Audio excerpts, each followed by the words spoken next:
Hi friends, இன்றைக்கி சென்னையில் வந்து பெங்கல் புயல்னால ரெட் அலர்ட் கொடுத்துருக்காங்க. சரின்ட்டு நானும் என் ஹஸ்பண்டும் சரி மழை பெஞ்சதே கொஞ்சம் நின்றதுனால நாங்கள் கிளம்பிட்டு வெயிலில் போகலான்ட்டு பார்த்தா மறுபடியும் மழை பிடிச்சிட்டிங்க. சரின்ட்டு அப்படியே நினைஞ்சிக்கிட்டே நாங்கள் மெரினா பக்கம் போகலான்ட்டு பிளான் பண்ணி நாங்கள் மெரினாவுக்கு போயிட்டுருக்கும்போதே அப்படியே பை சைடில் பார்த்துட்டே போனால் நிறைய தண்ணி இருந்ததுங்க. ரோட்டில் யாருமே இல்லைங்க, நாங்கள் மட்டும்தாங்க இருந்தோம். அவ்வளோவா டூ வீலர்ஸும் போகலை. சரின்ட்டு நாங்கள் உள்ளே போய் விசிட் பண்ணலாம், எப்படி இருக்குன்னு பார்க்கலான்ட்டு இறங்கிட்டோம். இறங்கி உள்ளே போய் சுற்றி பார்த்துட்டே அப்படியே இருந்தோம். காற்று சரியான காற்றுங்க, பலமாக இருந்தது. அதுக்கப்புறம் என்ன அப்படியே வீடியோலாம் எடுத்துக்கிட்டே நாங்கள் கொஞ்சம் ஃபோட்டோஸ்லாம் எடுத்துகிட்டு அதுக்கப்புறம் அந்த பார்த்தீங்கன்னா தெரியும் வீடியோவில் மண் ரொம்ப ஸ்பீடாக பறக்குதுன்ட்டு அந்த காற்றுல கடல் அலைலாம் செம்ம பயங்கரமாக இருந்ததுங்க. அதுக்கப்புறம் நாங்கள் சரின்ட்டு கிளம்பிட்டோம்.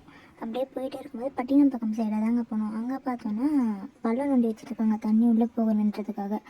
அப்புறம் நாங்கள் வீடியோலாம் எடுத்து முடிச்சுட்டு வீட்டுக்கு கிளம்பிட்டோம். நெக்ஸ்ட் வீடியோவில் பார்க்கலாம். Bye bye.